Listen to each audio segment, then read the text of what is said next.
This is the iPhone 16, the iPhone 16 Plus, the 16 Pro, and the 16 Pro Max. So every new iPhone, as well as a bucket load of new accessories.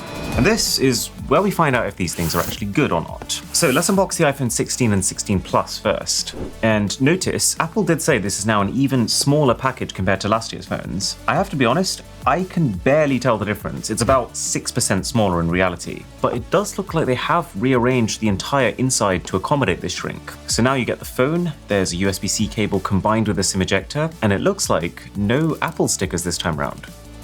And here's our iPhone 16. These are also apparently the first iPhones to have 100% wood fiber-based packaging, which is good, although last year's phones had 99%, so let's not get too excited. And this is iPhone 16 Plus. And I'm actually kind of happy about these colors. This is the closest we've been in a long time to, well, just actually proper blue and pink. Very expensive gender reveal, anyone? So, having actually used the phones, I would genuinely say the audio mixing feature is unexpectedly crazy cool. So you guys start having a conversation now, and while they're talking behind the phone, I'm talking to you guys standing in front of the phone. So this is kind of like the equivalent of me being on a movie set and I'm the cameraman and they're the actors that I'm filming. Hey, let's see what that clip looked like. So open it up, head into the edit, and then click audio mix. So there's 4 options here. We'll start with the default way that the iPhone sounds. Audio tips me. And while they're talking behind the phone, I'm talking to you guys standing in front of the phone. Bit of a mess, right? But then you click in frame. Flower, so you want double flower, so it's like really fine. And the eggs, you want really rich. My audio basically disappears. It's like a magic trick. There is more to this feature, but I'll get to it when we talk about the Pro phones. Okay, so what about gaming? Because the iPhone 16s have jumped forward 2 generations in terms of their chip this time around, this should be one of the biggest changes. And now also means that these phones have access to that same library of console games that only the pros could play last year. So why don't we see how they run? Man, the idea of playing like proper console Assassin's Creed on my phone is basically a childhood dream. Okay, really impressive draw distances, meaning that like, it's kind of crazy that I can see stuff happening on the other side of this massive city. The game is running smooth. It's a very consistent 30 frames per second. I would say you can tell that a lot of settings have had to be very far dialed back from the console versions, to the point where it does kind of still look like a mobile game, but then the upside is that it doesn't feel like a mobile game in terms of the scope of it. It's massive. I'm impressed. I'm not blown away, but I'm impressed.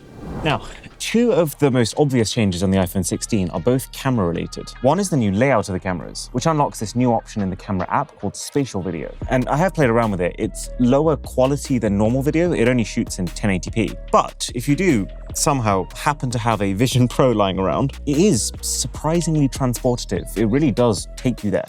But then again, you know, this was the first time I used my Vision Pro since my review 6 months ago. This isn't a useful enough gadget for this feature that only works on this gadget to mean anything, but that might change in the future. The second thing is this new camera control that you get on the side. This is the thing that's in all the TikToks. This is what people are talking about. So a heavy press on it takes a photo. A light press activates the zoom slider, so you have full control over zoom by swiping along it. And then a double light press opens up a menu, which if you don't want the swipe gesture to control zoom, allows you to select something else that it can control. And when I first went hands-on with it, my very first hot take was, why?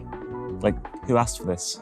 So now that I've had some proper time to get to know it, has my opinion changed? Well, it has allowed me to appreciate the attention to detail that's gone into it. I like the fact that it's flush with the body of the phone, so it's not yet another protrusion that makes the thing uncomfortable to hold. I like that you have a surprising amount of control over how the control works, with settings like how firm you need to press to activate the thing. I like the little bit of haptic feedback you get every time you hit a key magnification number as you're zooming in. It is quite cool that the official Apple cases cover and protect the camera control while keeping the swiping gestures completely usable. But no, my opinion has not changed.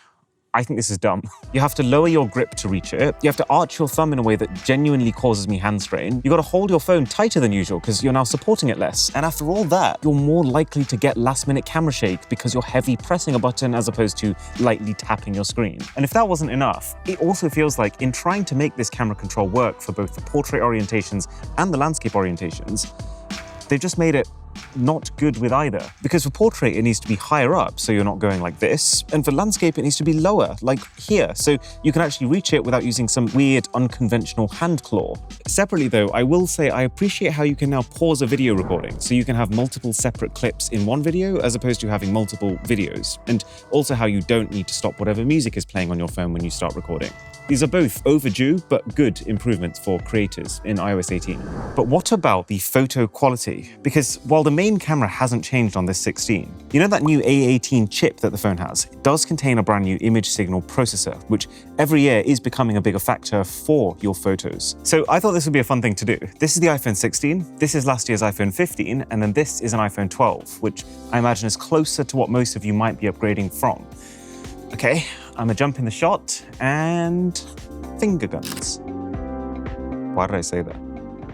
Right, yeah, there's basically zero difference between the 15 and the 16. You can definitely see substantial upgrades from the 12 in terms of detail, texture, color. That's not really something to brag about, that's expected. And between the 15 and 16, I can't see anything. The 16 though can get way closer to things to take macro photos now that the ultra-wide camera has autofocus, and there is some improvement to the colors and the overall smoothness when it comes to night photos. I guess because there's more processing in low light shots, you notice the difference in the processor more. Oh yeah, and the other thing, because the chip is faster this time around, these new iPhones can do way better quality quick take video. You know when you're in photo mode but you just need to capture something right now, you can hold down on the camera button. And iPhones used to take a squarish looking lower resolution video. That's what most phones do, because when you're in photo mode, your phone is ready and geared to taking photos, not video. But the new phones can just go straight into full resolution 4K recording. But let's be very clear, if what you're after is big camera improvements,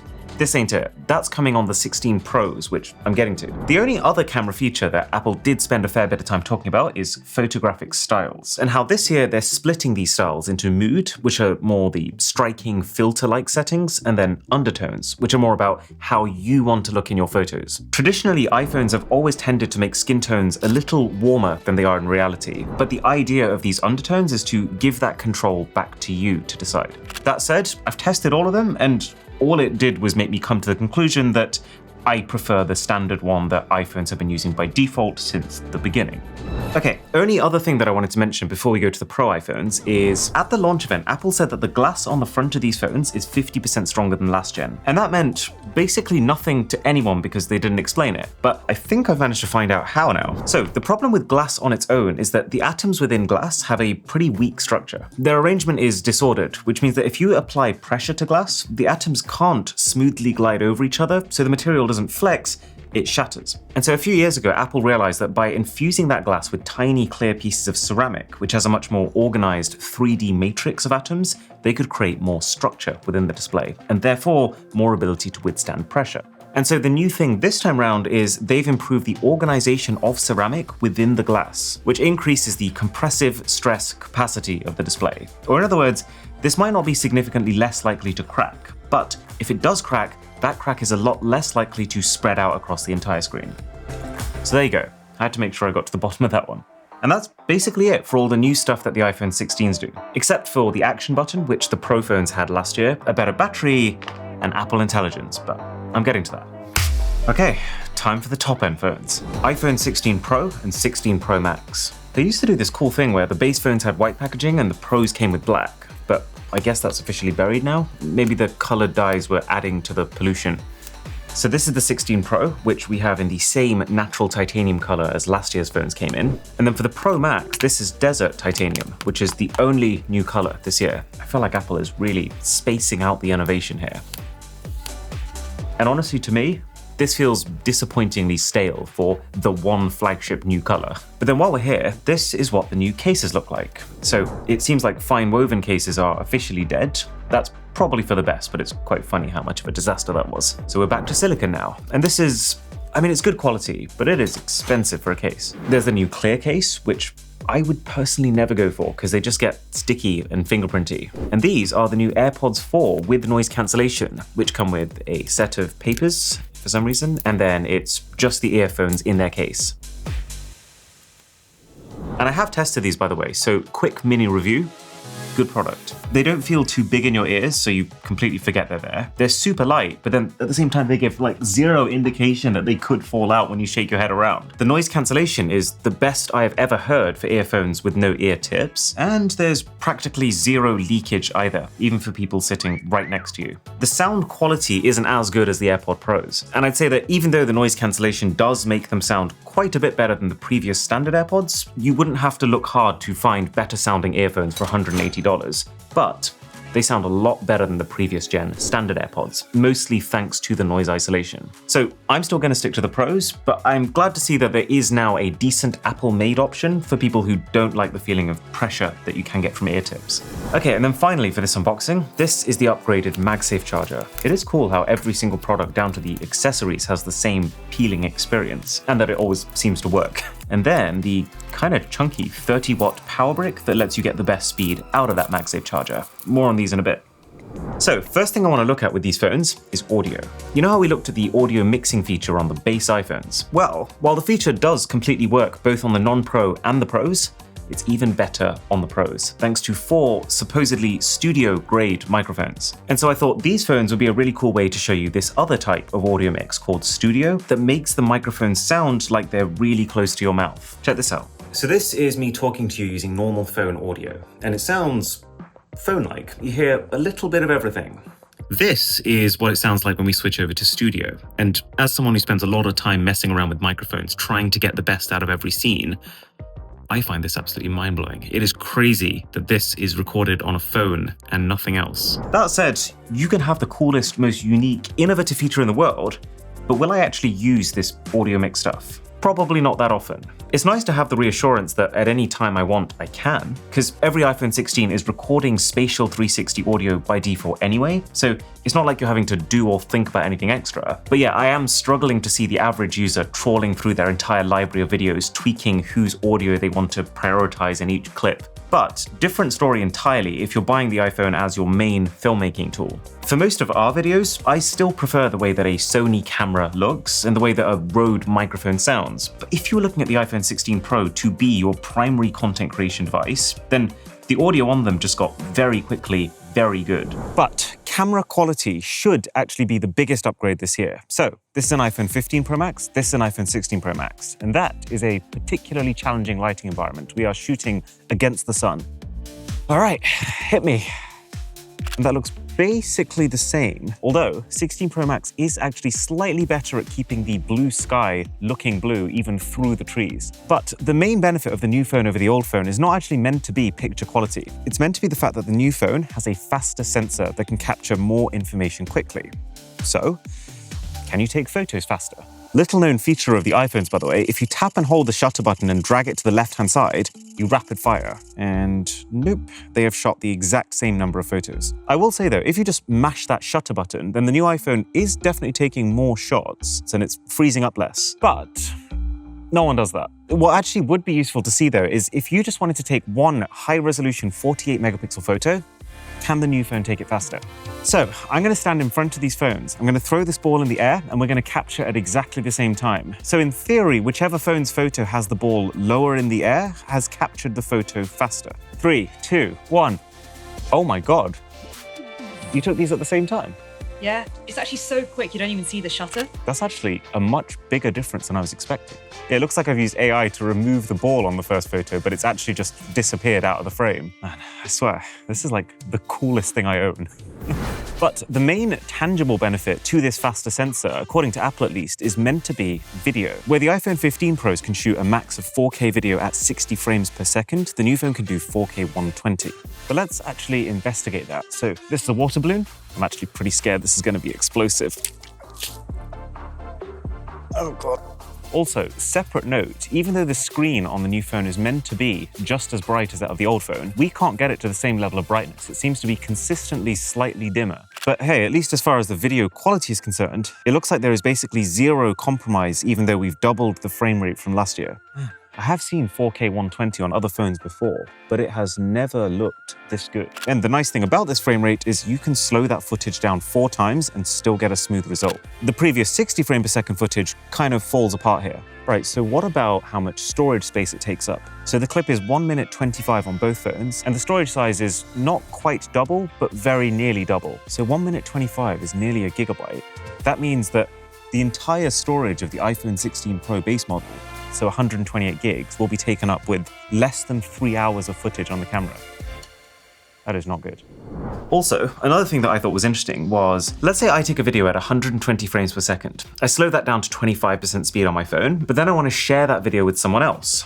You get options. You can either share that video with no metadata, which means that the other person will just get the video as you intended it to be, or you send with everything, which means that they get all of this info associated with that file and they can reverse engineer it themselves. And same thing for photographic styles. You can take a photo in one style, you can decide later if you want to shift over to a different style. And then if you share it, the other person can also completely reverse any tone changes you've made or tweak it in a different direction, all without any loss to image quality, because the details of the original image are baked into the data of the shot, even when it's edited.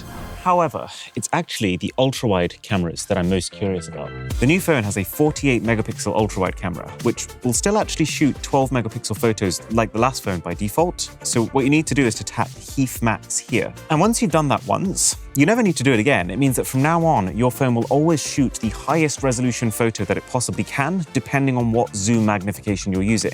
Although, it's not for free, because everything is going to take up more storage space. And also, even though the main camera, as we've seen, has this faster sensor that can capture these high-resolution photos quicker, the ultra-wide does not, so that takes longer to capture in this mode. That said, if the quality is much better, then worthwhile trade-off. Let's see. Oh, yes, actually, substantial detail upgrade. And actually, if you look at the fabric on my hoodie, you can see quite a bit less noise as well. Not to mention it's managed to brighten my dark joggers a little bit, so the high dynamic range is better. It's actually just all around a vastly upgraded photo. And also, a more detailed ultra-wide camera should also mean more detailed macro photos. Okay, this is working a little different to how I expected. So I was expecting that because this is a 48 megapixel ultra-wide camera, you would actually be able to take 48 megapixel macro photos. But when you're on the automatic macro mode of the phone and you take a shot, it's still actually only taking a 12 megapixel photo because the phone is actually cropping into that 48 megapixel sensor to get as close as possible. That said, because you're cropping in using a higher resolution base, the new phone's macros are still noticeably more detailed than the old phones. I also took a bunch of night photos to see if I could spot any trends, and there is definitely an improvement, but it's definitely not a massive improvement. Right, before we get to the real elephant in the room with this whole Apple Intelligence shenanigan, let's talk charging. And by the way, if you want to have basically unlimited power on the go, then this MagSafe power bank from ESR, our sponsor, is kind of wild. It's got a 5,000 milliamp hour capacity, it can charge your phone with a wire, but it also supports the new Qi 2 wireless charging standard. And that means it will charge your phone about 30 minutes faster than other power banks like it, while being 38% slimmer and having a kickstand built into the thing. They also have this separate range of cryo boost chargers, which solve the biggest problem with wireless charging. It generates a ton of heat. And so every cryo boost charger has a cooling fan. Oh, I can actually feel the air coming out. A heat dissipation chamber, as well as AI wizardry to keep temperatures down, and therefore wireless charging fast and your phone healthy in the long term. And this one charger can handle your watch, your AirPods, and your phone at the same time. But yeah, I use ESR stuff on the daily because of how much you get for the money. So link below for the full lineup. So these new iPhones are kind of weird when it comes to charging. Like I said, the next gen industry standard for wireless charging is Qi 2, which allows phones to charge with 15 watts of power. These phones can actually charge with up to 25 watts if you splurged on the almost $100 combo of Apple's 25-watt MagSafe charger and 30-watt brick. You need a higher power brick because some power is lost when you're wireless charging. But then at the same time, Apple's wired charging speed is so slow compared to the competition that they are maybe the only company whose wireless charging is apparently the same speed as their wired charging. It feels like yet another indicator that Apple is really eyeing up the idea of a completely portless iPhone one day. Okay, so the final question that we need to answer is Apple Intelligence. Is it good? Does it save the iPhone 16s from becoming what would otherwise be a very minor update? Well, here's where I have a couple of bones to pick. Firstly, if you buy an iPhone 16 now, you will not get Apple Intelligence straight out the box. It's coming in a software update later, although I've set up a beta so that I can show you now. And secondly, it's not exclusive to these phones, which isn't in itself a problem. It's good when more people can experience these features, but it just makes the launch event feel a little misleading because Apple spent half of the iPhone 16 section talking about Apple Intelligence. But then the fact that almost everything also works on the iPhone 15 Pro means that those features have very little to do with iPhone 16 hardware. Anyways, here's my rapid-fire thoughts having spent some time with Apple Intelligence now. The summaries that it gives you to your emails are actually a really useful way to quickly catch up with the full context of a conversation. Cleanup is a really quick, snappy way to remove distractions from photos, but I would actually say its results seem less good than they do on my Google Pixel. I really like the way that Smart Replies is integrated, but it only works for answering specific types of questions and doesn't exactly do it with much pizzazz. It's a little flat with how it responds. One of the key categories of features is writing tools. They're available system-wide, so whatever app you're in, if you highlight a bunch of text and tap writing tools, you get these options. And I don't really use any of these rewriting tools because for me, tone is so important, and something in my tone always seems to get lost whenever I try it. The key points and summary features, though, are really cool at distilling big chunks of text down to smaller bytes. I don't use them myself because I don't quite trust them. Like if I'm saying something on a video to potentially millions of people, I need to double, triple check that that information is right. Whereas getting my information through an AI's interpretation of a source, as opposed to the source itself, is like a fast track to something getting lost in communication. And that's basically all I can really test properly with the current beta. I've got high hopes for Siri once it gets ChatGPT integration, but right now it's not doing much more than the Siri you're used to. So, as for what I think to all of these new iPhones, even though it feels like we're on the precipice of transformative changes to the software, most of those things aren't here yet. And what was meant to be one of the biggest hardware changes, this camera control, is, I think, a bit of a stretch. In both senses of the word. That said, while they're not the most exciting phones to upgrade to, if you're on like an iPhone 12 and you've been holding out for the next thing, they are safe phones to upgrade to. They're fast, the base iPhone 16s have good screens, and the Pros have great screens this time, although the base iPhones do still have that 60Hz refresh rate, which if you're used to having better, will make them feel laggy. But also, battery improvements are always very appreciated over here, and the battery has been great on all of these new phones. But more on that in my battery test, which is hopefully going live in a couple of days. So, see you there.